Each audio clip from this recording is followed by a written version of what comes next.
kid. What really got me into hip hop music was I heard this group called Toxic Soul when I was like 15, and then one of my friends showed it to me, and they're like, "Yo, these guys are from Edmonton," and I was like, "There's rappers in Edmonton? That's weird."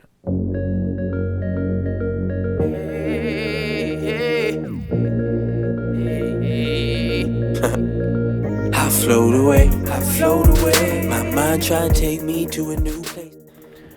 Doom Squad formed, oh man, I'm so bad with years. I want to say about 2013 we started. See, I'm not sure when it was like official because we were always working together. From what I can remember, it was like 2010, I think. So 9 Lives' his older brother, Andy, rest in peace, started it, and he just wanted it to be like a group or whatever. Whatever it was for him was meaningful enough that, like, you know, he sat me and Stevie down one day and was like, "Yo, I want you guys to be part of this." The Stevie probably already knew what it was, and you know, they had talked about it, but so we just kind of did it. And not long after Andy got killed, so me and Stevie just decided to, like, really, you know, we started our group, because at the time I was with Trips doing this Cryptic Minds already, and like, so then me and Stevie started that, and then for a while I had these two groups. And then Trip started doing shows. Doom Squad was getting the opportunities and stuff, and like we did, you know, a couple songs with like Winnipeg's Most and a couple other artists that were doing good, especially in Canada at the time, that really helped us boost. So like we started to gain a lot of traction with that. So Trips ended up coming along for all these shows, and then just obviously the next logical step was to add him, and then we just started doing Doom Squad, the 3 of us. I don't remember when, but I remember the day that we were like officially Doom Squad. Kripal looks over at Nines and is like, "So we making Trips Doom Squad?" And Nines like looks back at Kripal like, "Trips been Doom Squad, what are you talking about," right? And so it was just like, okay, sweet, we're gonna do this. I've been fortunate enough to do a lot of traveling with the squad and in other cities too, but especially in Edmonton, like the home base, and for years of growing their fans and audience around here. Squad, Doom Squad, Doom Squad, Doom Squad, Doom Squad, Doom Squad, say Doom Squad, Doom Squad. Thank you very much for Doom Squad. Y'all have a great night. Give it up for Doom Squad. So up next, you need a minute? Couple minutes? All right, man. Relax for a minute. Up next, we're gonna hear DJ Nato. The artist that I was listening to, I guess, growing up was... Well, everybody that was around in my time. I used to bump a lot of it, and it was mostly MySpace, and then it kind of started to convert. But like Toxic Soul, Politic Live, Peep Game, Valley Paragon.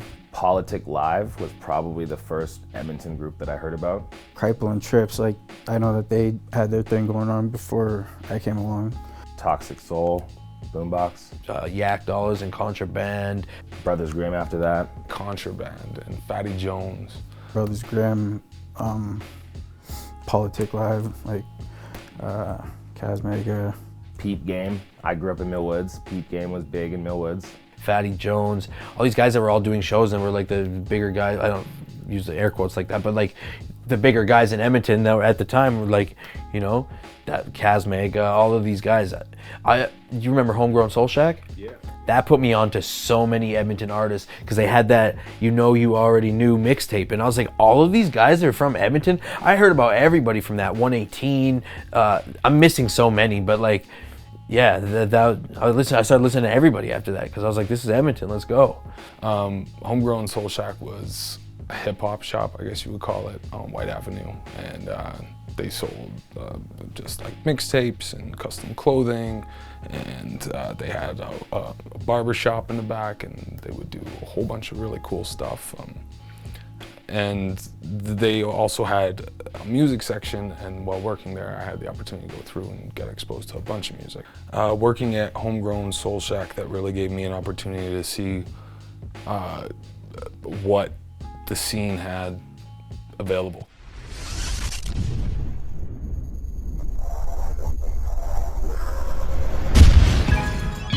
Yeah, Doom Squad, Charlie Feta, 2017, Winnipeg to Edmonton, let's go.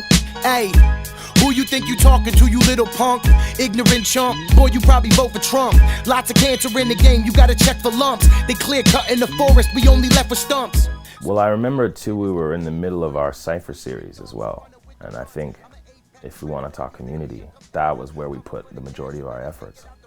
Was we would, you know, there was a few circumstances where there wouldn't be someone from Edmonton, like Merc or, you know, Dreezus, or like a couple of, you know, bigger names or whatever, some homies out east as we were touring and all that stuff.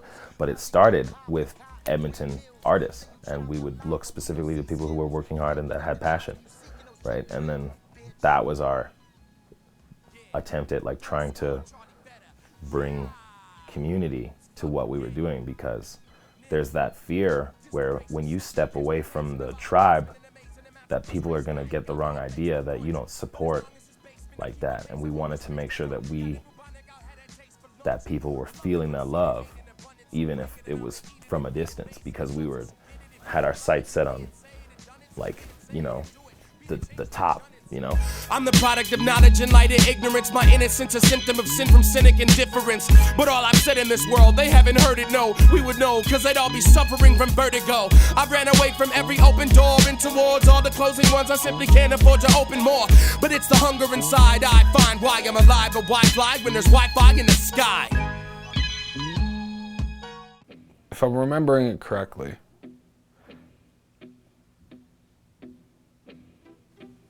it was vibrant.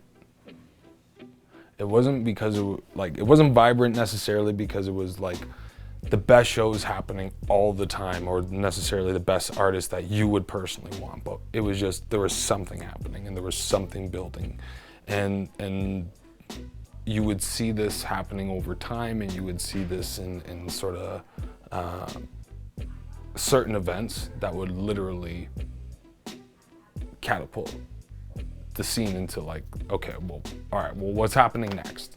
You know, we were chatting about this earlier, but you know, Brothers Grimm having one of the first commercial grade, you know, videos at the time, with so much going into it, and for all of the flaws and that happened for the process, by the end there was actually something that the city looked at and went, people were going to shows and everyone was doing shows, and you know what, it wasn't even considered a bad thing to have 12 openers on a slot like before the main act, right? Like it was ciphers everywhere, White Out was jumping, right? Like, so I guess in hindsight things were like probably the best that I'd seen them in Edmonton hip hop. It was cool because you have people with interests all the way from like low level promoters to guys booking battles, to guys booking medium and higher end shows. You saw the development of a bunch of different types of artists with a bunch of different types of styles. And this is why Edmonton is interesting, because there is this microcosm where I'm sure every other city is gonna have their scene, but Edmonton's scene is that microcosm of these kind of different styles that people will hold on to, but ultimately there's like this kind of, I don't know how to explain it, there's this just genuineness that comes through with most of the prominent artists in Alberta, Edmonton. And it doesn't matter exactly what type of style they're married to originally, they do still somehow come to this almost Edmonton-like style, where it's just super fucking honest and vulnerable, you know. I remember back in the day, like when we were really starting to do it, we're like, the music scene, like we want to build the music scene. It was always about the scene. It was always about, and like now there's rappers in Edmonton I ain't even heard of that are just doing things. You know what I mean? So I'm like, that's friggin' cool. So even if, like again, if it stopped here, I was like, yeah, we still accomplished a lot of those goals, regardless if we weren't there in the square every day, shaking hands, kissing babies. You know what I mean? We were trying. But that's what it was. We felt the love and we gave the love. It was good at the time. Like from what I remember, it was thriving. It's really hard to put like a exact time on the dates, like when it was happening. But if I remember correctly, around that time, like we had people like Comrade and J-Reds and like all of these younger people that we all grew up rapping together started throwing shows, and like so our show community was thriving because we had so many different people bringing different artists of different walks. Like Comrade would bring different, like he'd bring underground guys, and J-Reds would bring underground guys but from a different subcategory, and like then I have other friends that are bringing big shows. Like Greg owned Union Hall by that time, and so now he's starting to bring all of this stuff to like, so everything was starting to like really bubble at that point, I think, because the internet was starting to thrive too, and now artists from Edmonton were starting to get recognition elsewhere, because before the YouTube and the Facebook and Instagram, it was really hard to get yourself outside, like, so that really, and especially for me, I've really seen it because I was booking these tours at this point. Now I'm like, there's people across this entire country that know who I am, and when I hit them up to book these tours, like, yeah, let's go, like, let's do this. I'm like, it's crazy that it's able to reach that far. So I think the climate was good. I don't think it really changed much aside from COVID.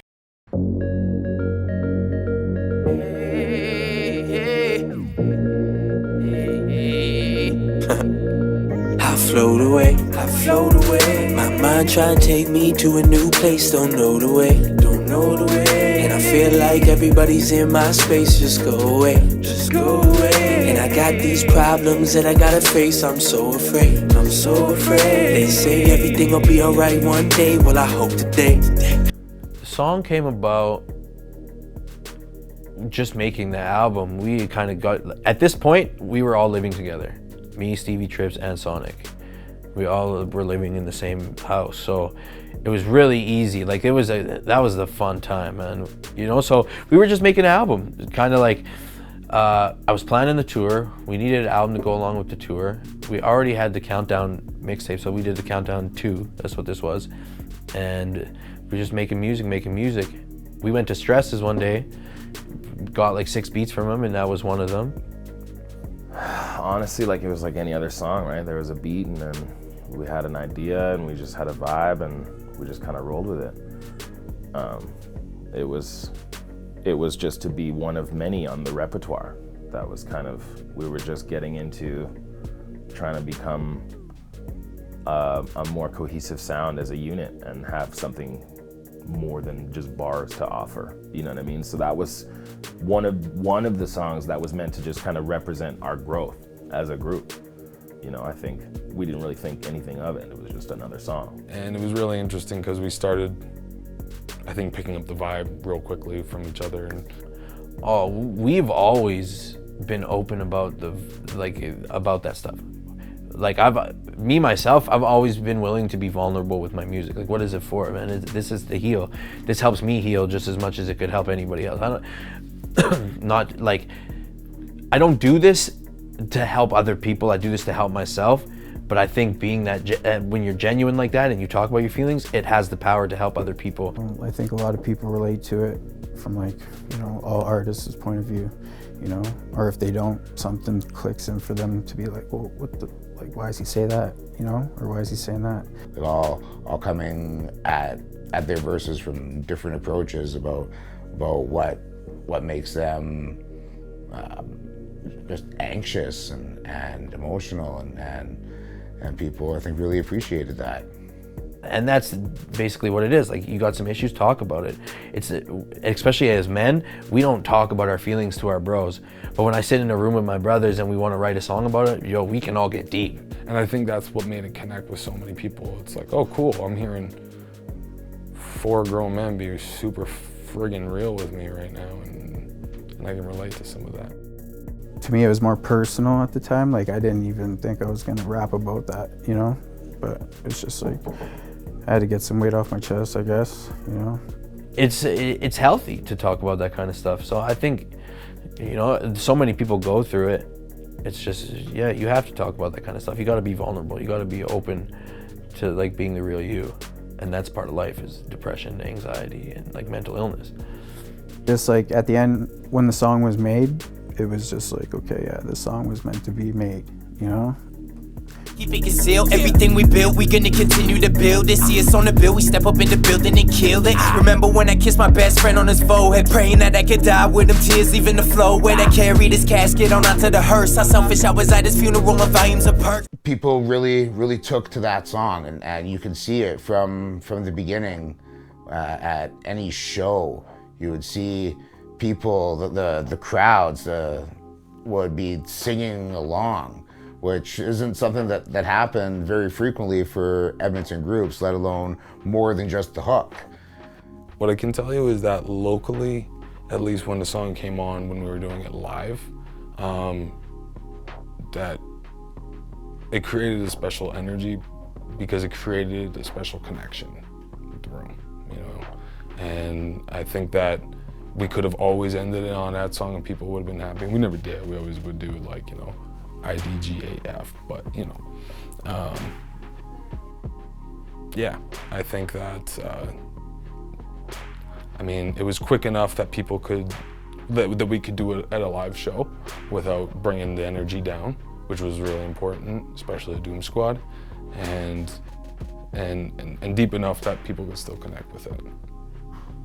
In the crowd, I've seen people crying, I've seen people hugging, right? Just from what this song brings out of people. You get the odd inbox or like people hit you up in person and they're just like, that song's just like amazing, like it like helped me, like stop me from killing myself and like stuff like that. So it's like, yeah, it's big, like, you know, and it can affect people like that. That's cool, you know. I respect things like that, you know. It personally helped me in a way, like up and down in my life, just like keep my eye on the prize no matter what I'm going through. So, you know, if I could do it, anybody can do it. I can tell you it had a good effect on a lot of people, because when I go and I read those YouTube comments, man, that almost brings me to tears. Like, people telling detailed stories about how it saved their life. Oh, I was gonna kill myself if I listened to this song. Like that, that's crazy, man. For the rest of artists around Edmonton to see something like that, I think it probably inspired them again in the way that it's possible to have a song hit and make big numbers out of Edmonton, but also that you can just do real music and people will appreciate it and respect it. Shouts out Thomas Bolton. That was our little star of the video. He was our little lost soul wandering through Edmonton. He's a big time supporter, and he's that dude that's always at the show at noon to be first in line. Even though the show would only start, the doors ain't till 7 o'clock, he's there just like camped out in the hot heat or the pouring rain, and he's like a supporter of Edmonton Hip Hop and beyond. Like, he is a true supporter, and every artist needs 1,000 Thomas Boltons. So that's the goal.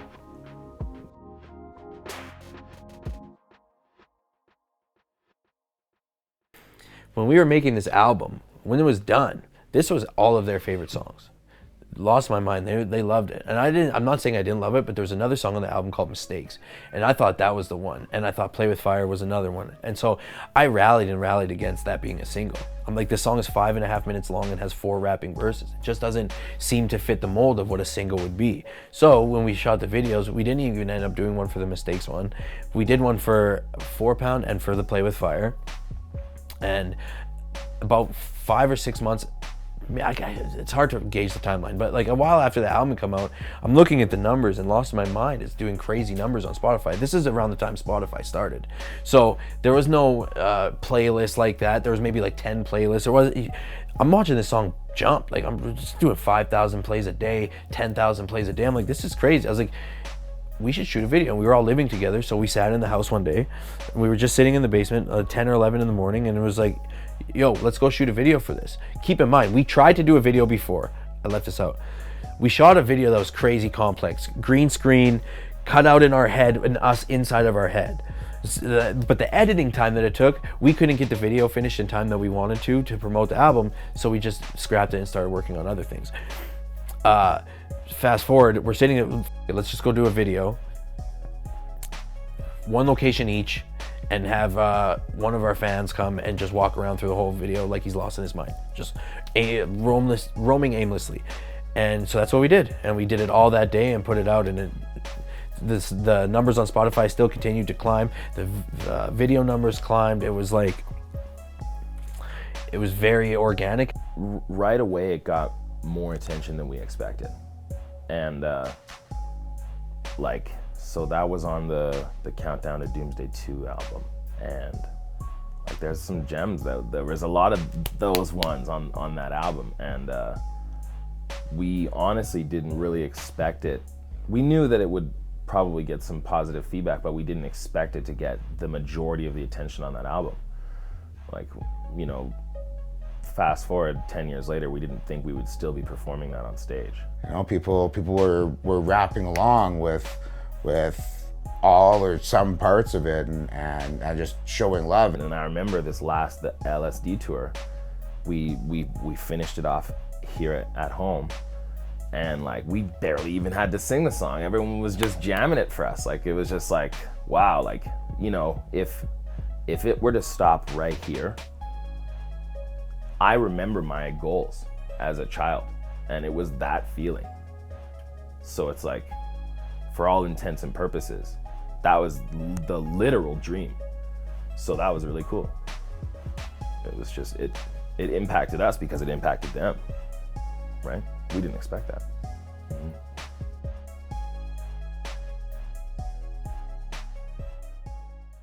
You know, I'd already started booking tours at this point.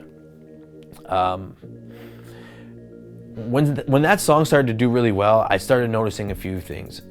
The song itself, it wasn't like we had a breakout hit single or anything like that. It wasn't this song, that gradually over time just kept growing and growing and growing. So there was no major like overnight impact or anything, but as time went by and I started booking the next tour the next year with the next album, now I have 1 million views on one song, 1 million plays on one song. Now we have this song that's been on radio and featured on a bunch of different other blogs and all of these things, and we got a lot of coverage over it. So now when I'm trying to book, I have all of these accolades that I can add to the EPK to start promoting us, which, you know, now we get on Shambhala and we're getting on bigger festivals and bigger shows and getting better placements on shows, and you know, people are taking us more seriously now that, oh, they got 1 million plays on that one song. Oh, that's actually great. Okay, this is real for them. So that's when I started to see like I could start to use that to our advantage to get bigger sponsors, bigger everything, right? And then, so that's majorly how it affected us, was just, I used it to grow. Like you plant that seed and you just let it grow.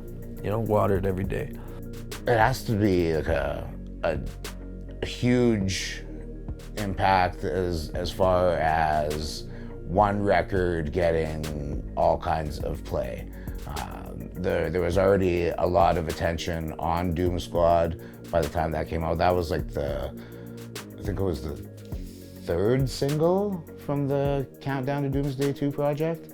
So like there was already other things and their Cypher series was ongoing, and Kripal had already reached out and done songs, videos with Peter Jackson by that point, and so it wasn't that they were an unrecognizable name, but I think like with that attention that had been focused on them at that point, and a song like this that resonates with so many people comes out and just exploded.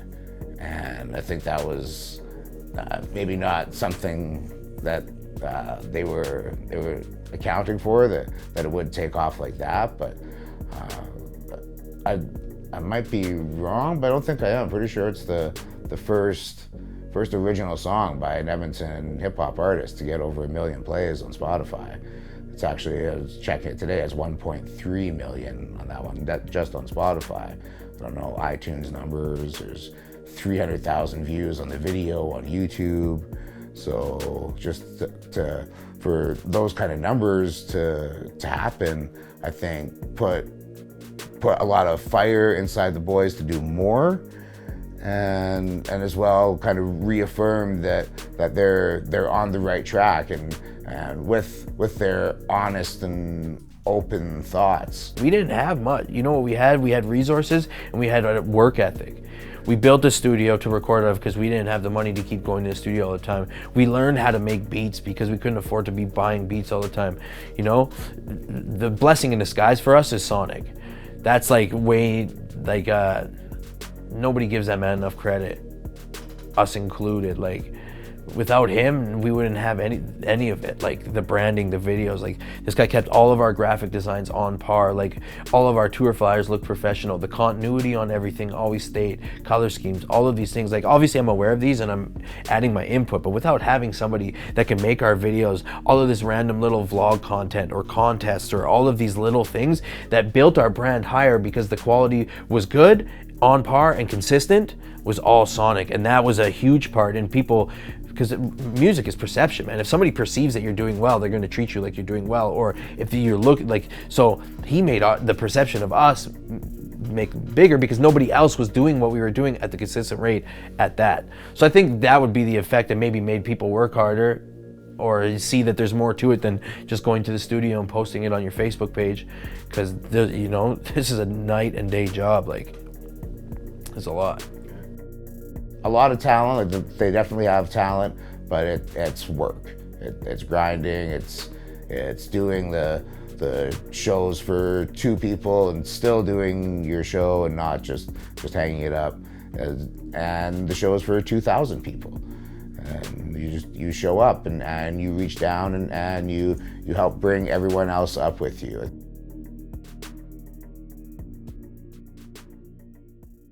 Doom Squad means, again, I guess it depends who you talk to, but I think they're definitely a cornerstone of Edmonton Hip Hop now.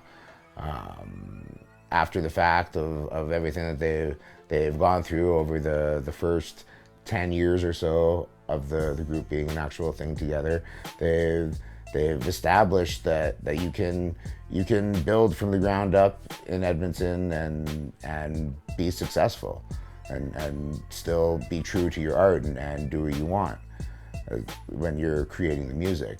They've shown that yeah, you can literally go from having nothing in your pockets to touring across the country and multiple times, and just the determination and drive that these guys have shown, and Kripal just never ever giving up with anything from learning to rap to learning to make beats, and in the middle it took a while to, and it's still a work in progress, but he organized all of that by himself. He organized the coast to coast tours, 4 of them, and with like 30 plus shows. And just for everything that they've built, I think means so much to Edmonton Hip Hop, because it shows that you can do it too. Now, this was one individual group that did this, but as a city, you felt that, okay, well, we've hit this milestone, now what? And that is huge, you know what I mean? Sorry. It's a good confidence boost. I mean, it was one of Doom Squad's best songs. I think it's still one of their best songs on, you know, things like Spotify and whatnot. It's done well on YouTube. It always does well at live shows. It's messed up when I mess up my lyrics and the crowd still knows it, so it's kind of like, I'm kind of going like, what? And they're going like, what? So it's the same, but it's completely different. It's awesome. It's super fun. There are people from Edmonton who are making big noise lately, but they've all left Edmonton to do it. And Doom Squad's stayed around still, and you know, that sort of speaks to their community involvement, why they're staples around here, and people will continue to love and support them, hopefully, and because they're around to offer their wisdom and guidance, just like Arlo and Politic Live guys are around, like. But that's two reasons why, like both of these groups, and just how they continue to try to help bring up the next generation. They're 2 of the strongest cornerstones of Edmonton Hip Hop, I think, for sure. If anything, I think what we did, and not even just Lost in My Mind, but as a whole, was just made it okay to be vulnerable and be yourself. at the same, you know, we'd be funny, we'd be vulnerable, we did dumb skits, we did, you know what I mean, all of these random things, like, yo, and as at the same time, take what you have and do the best with it.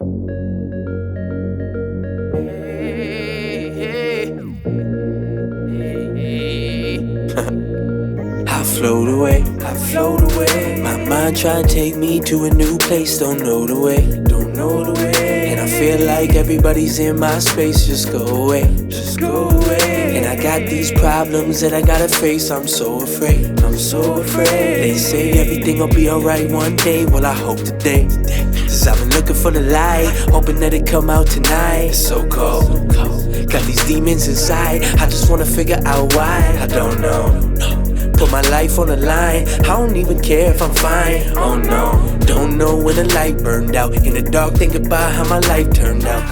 I never listen, should be doing good instead I'm sitting, just reminiscing, forever wishing that I seen this in my premonitions. Now this demon on my shoulder is trying to give me an exorcism, but I won't let him win, he won't never spread the venom in. I'd rather be left for dead than a specimen. Almost at the point where I ain't wanna grab the pen again. You can holler at me in a year, I might be better then. But right now I'ma just chill, time to figure out what's real. Cause everything around me fake, the ocean still for real and the ground it shakes. It's like people always wanna bring me down a peg. Got so much on my mind but don't know how to say it. But the least I can do now is help myself. So now every time I'm down I just tell myself, I say I've been doing so good, I'ma take you out the hood. Yeah, I've been doing alright, but I ain't been feeling too good. I'd be there if I could, but I've been tripping like all night.